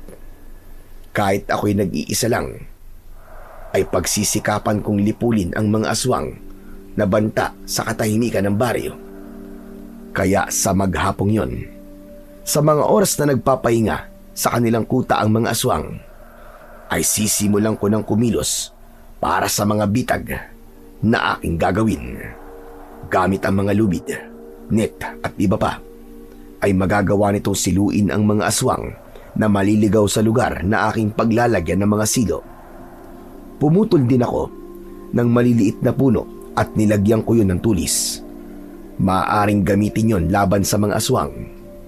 Subalit ang pinakamahalaga ay ang gagawin kong paghukay para ibaon ang pampasabog malapit sa kanilang kuta.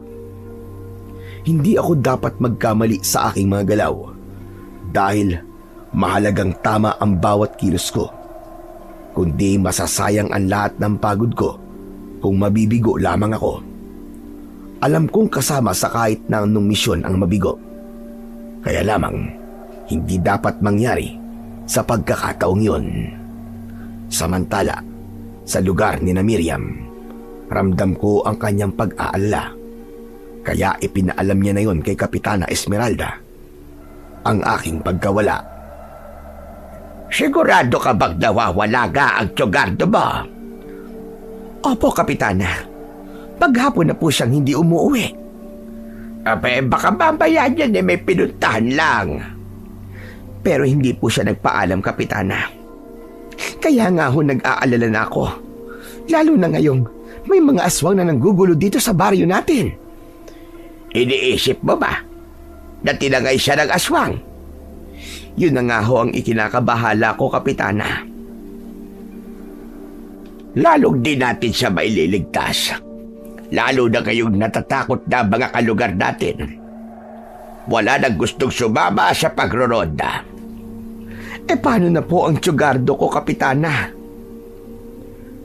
Pero sana naman, mali ang nasa isip mo, Miriam. Isa pa, sabi mo nga ay isang veteranong sundalo ang tiyuhin mo.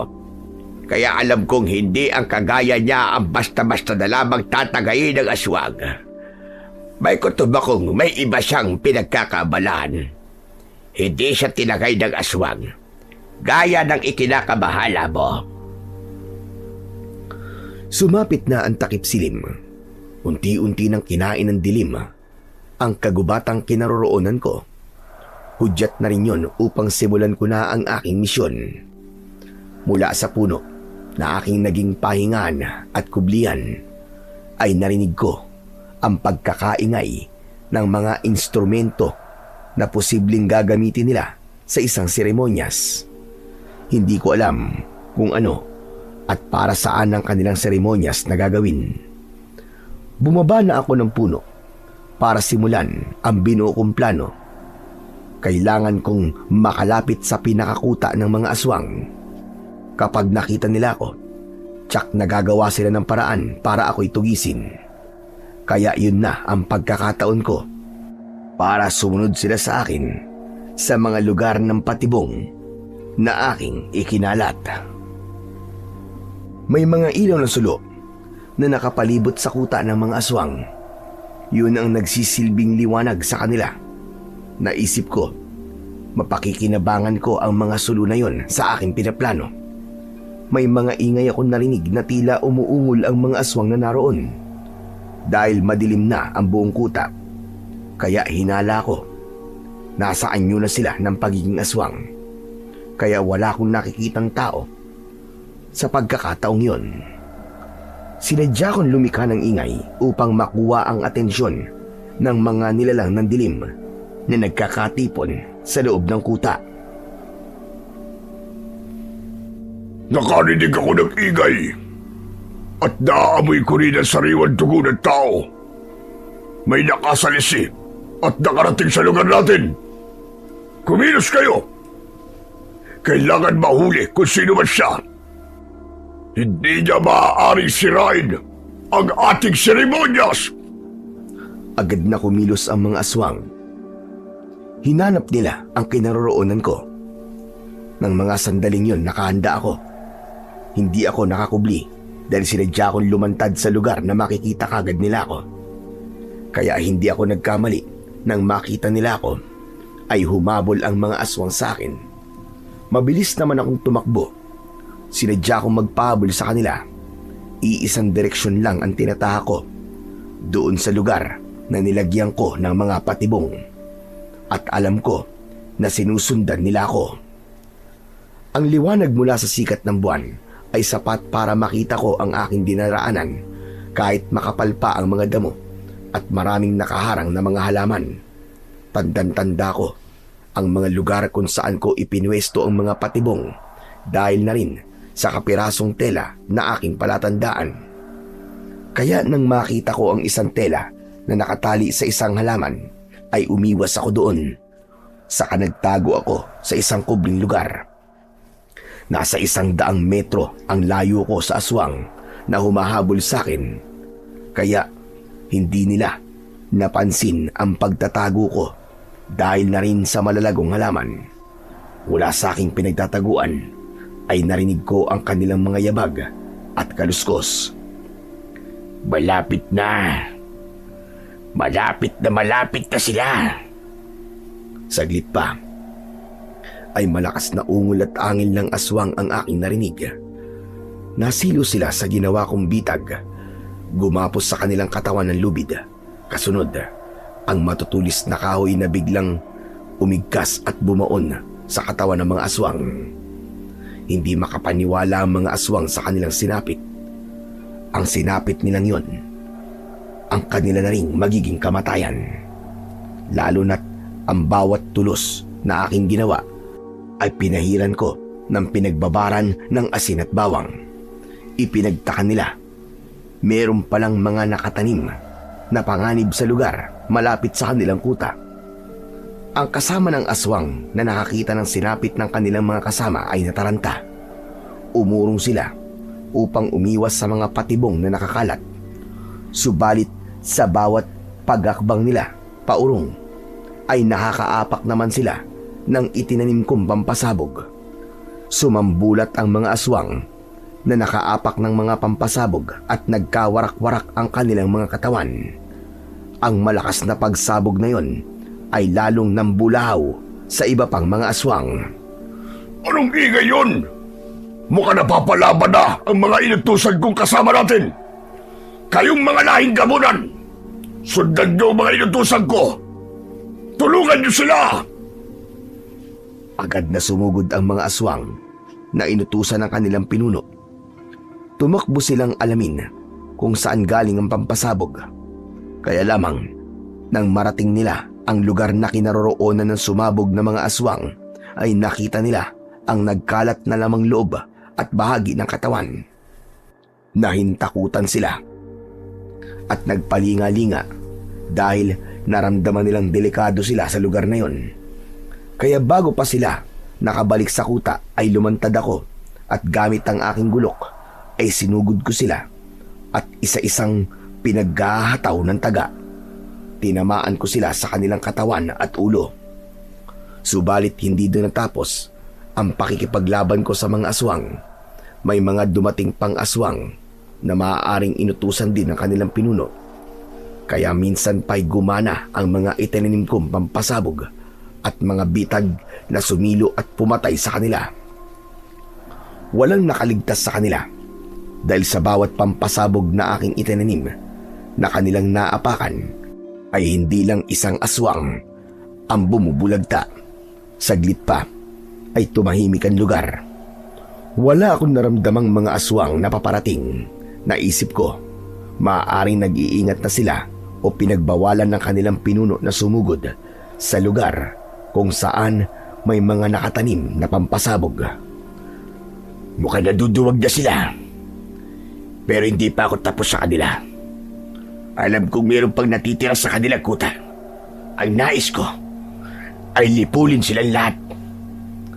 Kaya nagpasya akong lumapit na sa kanilang kuta, kung saan alam kong naroroon pa ang ibang mga aswang. Inayos ko ang mga dala kong gamit. Inihanda ko na rin ang ilang piraso ng bote na mayroong gasolina. Tiniyak ko na maayos pa ang mga mitya. Nakaayos yon sa loob ng backpack ko. Ilang piraso lang yon, kaya dapat sigurado ang bawat kilos ko. Nang makarating ako malapit sa kanilang kuta, ay nagkaroon ng katahimikan. Hindi ko alam kung natuloy ba ang kanilang seremonyas o ipinagpaliban muna dahil sa mga nangyari. Subalit ang mga sulo ay naroon pa rin. Yun ang tumatanglaw sa kanila. Humanap ako ng mainam na lugar para simulan ang aking plano. Mula sa bag na aking dala ay inilabas ko ang 4 na bote na may lamang gasolina at kinuha ko sa bulsa ko ang lighter. Sinindihan ko ang mitya, saka inihagis papunta sa loob ng kuta ng mga aswang. Agad kong narinig ang pagsabog ng ibato ko ito. Kasunod ay ang sigawan ng mga nilalang na naroroon na totoong nataranta sa biglang pagsiklab ng apoy. Lumipat ako ng lugar at ganun din ang aking ginawa. Sinindihan ng mitya ng boteng may gasolina at inihagis yun. 4 na ulit akong nagpalipat-lipat ng lugar dahil ang plano ko'y paikot ang gagawin kong pagsunog sa kuta ng mga aswang. Nakita kong nagsimula ng maglagablab ang ibang bahagi ng kanilang kuta. Napangiti ako dahil alam kong ganap na silang malilipol. Matatapos na ang kasamaan ng mga aswang. Dapat sa mga kagaya nyo ay ubusin at sunugin. Habang nagbubunyi ang aking kalooban dahil sa pangyayaring yon, ay nagulat ako at hindi makapaniwala sa aking narinig. Dahil nakarinig ako ng palahaw ng isang bata, umiiyak at humihingi ng tulong. Bata? May bata sa loob ng kuta ng mga aswang. Anak ba yun ng aswang? Pero kahit na anak pa siya, hindi pa rin siya isang bata. Humanap ako ng lugar na maaari kong pasukan. Nang makita ko ang isang bukas na tarangkahan, ay nagmamadali akong pumasok. May mga aswang na nagtatakbuhan dahil nasusunog ang kanilang katawan. Iginala ko ang aking mga mata at ang tenga ay nakatuon sa lugar kung saan naririnig ko ang palahaw ng isang bata na humihingi ng saklolo. Tulong! Tulungan niyo ako! Alisin niyo ako rito! Tulungan niyo ako! Hanggang nakita ko ang isang batang lalaki na siguro ay nasa 10 taong gulang. Nakulong siya ng apoy at hindi makaalis. Nasa loob siya ng isang kubo na nasusunog. Kaya nagmamadali akong kumuha ng mahabang bagay para apulahin ang apoy sa nasusunog na kubo upang magkaroon din ng lugar na maaari kong daanan. Hanggang sa humina ang lagablab ng mga nasusunog na kubo, nagmamadali kong pinunta ng bata. Kinarga ito upang ilayo sa sunog. Ligtas ka na, iyo. Tama na. Huwag ka nang umiyak. Salamat po. Iniligtas niyo po ako, Lolo. Lolo Gardo, yun na lang ang itawag mo sa akin. Teka, sino ka ba? At anong ginagawa mo sa lugar na ito? Juni po ang pangalan ko. Nangunguha po ako ng kahoy na paggatong nang may lalaki po lumapit sa akin at kinuha ko. Nawalan po ako ng malay dahil may ipinamoy niya po sa akin. Tapos nang magising na po ako, narito na po ako sa lugar na to. Kaya lang, nakakatakot po itong lugar na to eh. Mga alimo po nakatira dito. Mga aswang sila. At malamang may plano sila sa'yo. Ang narinig ko po gagawin nila sa akin. Ako daw po ang gagamitin nila para sa susunod po na pinuno ng kanilang lahi. Kinuha nila ako para ilipat sa akin ang itim na mutya mula sa kanilang pinuno. Pero ayoko po. Ayoko po maging aswang na katulad nila. Huwag kang mag-alala, Junie. Hindi na mangyayari yun dahil nandito na ako ngayon. Akong bahala sa'yo. Ligtas tayo makakaalis sa lugar na ito. Yun! Ay kung makakaalis pa kayo rito! Anak ng puta. Sino ka? Siya po ang pinuno ng mga aswang. Gusto po niyang ilipat sa akin ang sinasabi niyang mutya para po akong gagawin nilang susunod na pinuno. Dahil nasa akin daw po ang katangian ng magiging mahusay na pinuno. Matabil na bata! Yun po ang sinabi niyo. Pero hindi na yun mangyayari. Dahil mas maiging patayin ka na rin. Kasama na matandang pakialamero na yan! Subukan mo. Napakailaman ng batang ito. At may paglalagyan ka, diablong buwang ka. Mayabang na matanda. Hindi mo kilala ang kaharap mo. Wala akong pakialam kung sino ka man. Basta ang alam ko, masama ka. At ikaw ang may pakana ng nangyaring lagim sa baryo namin. Mga kampon mo, ang mga aswang na pumapatay at nag-aasik doon ng gulo. Dapat lang yun. Dahil masasama ang mga naninirahan doon. Malulupit kayo. Kaya dapat lamang na pagbayaran nyo ang ginawa nyo sa mga kauri naming aswang. Kayo ang pumilit sa amin para tuluyang maging masama. Kayo nagpasimula. Kaya wag mo nang baluktutin yun. Kayo ang unang nanira at puminsala sa kanilang kabuhayan. Inatake niyo mga hayop na kanilang ikinabubuhay. At para matapos na ang lahat ng kaguluhan, kayo ang dapat na mawala. Hindi pa ako natatapos sa aking sasabihin nang biglang sumugod ang pinunong aswang. Umatake siya. Subalit, naihanda ko ang aking gulok na nakasabit sa aking bewang.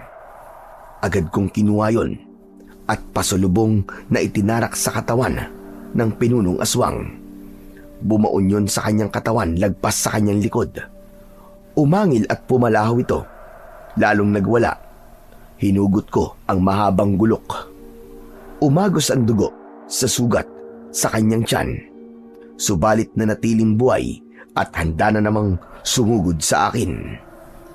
Minsan pa, itinaas ko ang aking hawak na itak. Nakahanda ako sa muli niyang pagsalakay, kaya lamang sa halip na sa akin lumapit ay biglang bumaling sa kinaroroonan ng batang si Juni. Siya ang sinunggaban nito. Hindi man kita mapatay, tanda. Ito na lang batang iniligtas mo. Makaganti man lang ako sa'yo. Wag po! Maawa po kayo sa akin! Wag niyo po akong papatayin! Wag po! Ikaw na lamang ang papatayin ko! Nag-aalala akong lumapit para iligtas si Juni. Dahil alam kong hindi nagbibiro ang pinunong aswang. Tiyak papatayin nito ang bata. Noon ko lang nakilala si Juni, pero hindi ko siya maaaring pabayaan. Wag! Maawa ka sa bata! Wag mo siyang idamay! Akala ko ba, importante siya sa'yo? Hindi na. Dahil sinira na niya ang mga plano ko. Nagkamali ang mga kampun ko sa pagkuha sa kanya. Kaya pakawalan niyo na po ako! Bitiwan niyo na po ako! Bibitiwan lang kita kapag patay ka na! Nagpupumiglas ang bata para makawala sa pagkakahawak ng aswang. Dahil sa pagpupumiglas nito, ay may lumabas na kwintas mula sa loob ng kanyang suot na t-shirt. Kakaiba ang kwintas na yon. Ang palawit nito ay isang tila butil ng perlas. Nagliwanag ito at ang liwanag ay sumilaw sa mata ng aswang. Hindi kinaya ng aswang ang liwanag. Nabitiwan ng aswang na si Barbaro ang bata para takpan ang kanyang mga mata upang di siya masilaw sa liwanag. Sinamantala ko naman ang pagkakataon na yon upang minsan pa'y itarak sa katawan ng pinunong aswang ang hawak kong mahaba at matalas na itak.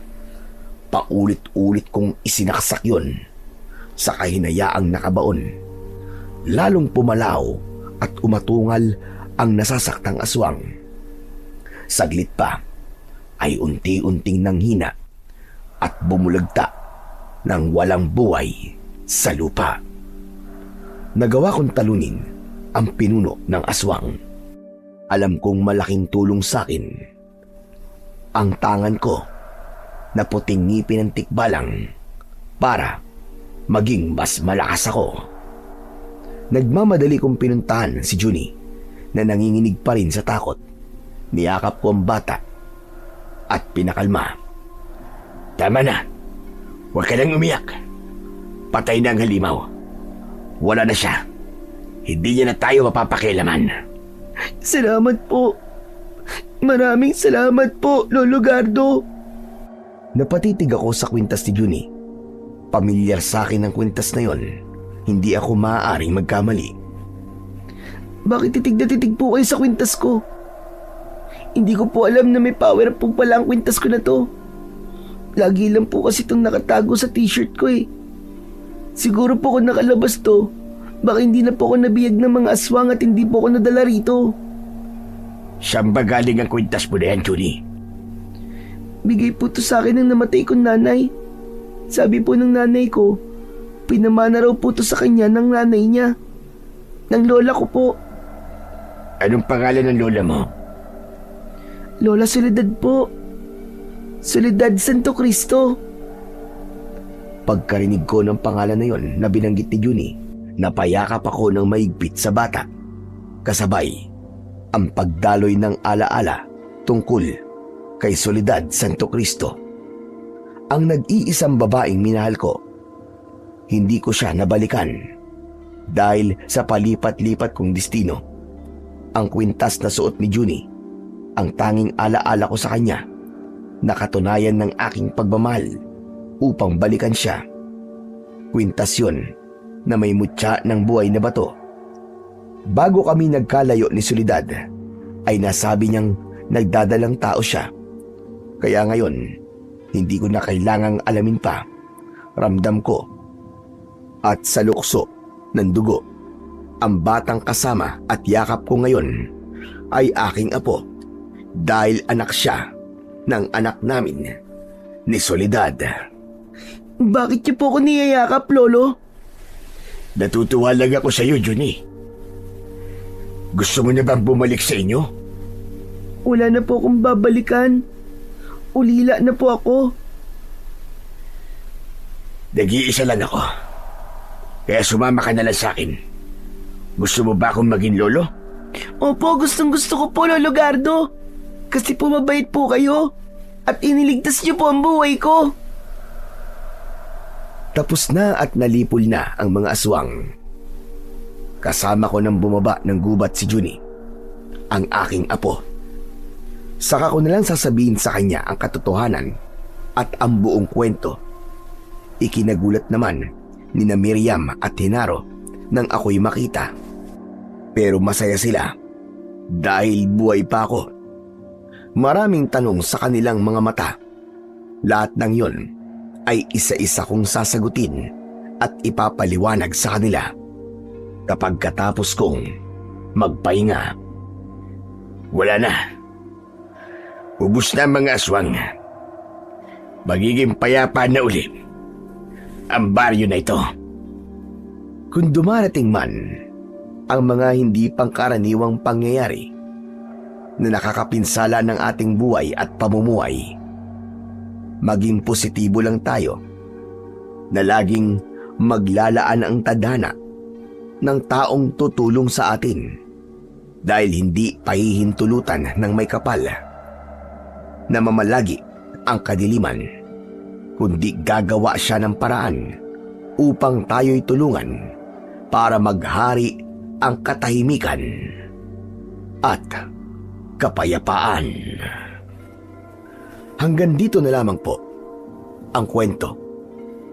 At maraming salamat po sa walang sawa niyong pakikinig at pagsuporta sa aking mga YouTube channel na The Voice Addict at mga kwento ni Apong Isaac. Hanggang sa muli, at pagpalain po nawa kayo ng Diyos na may kapal.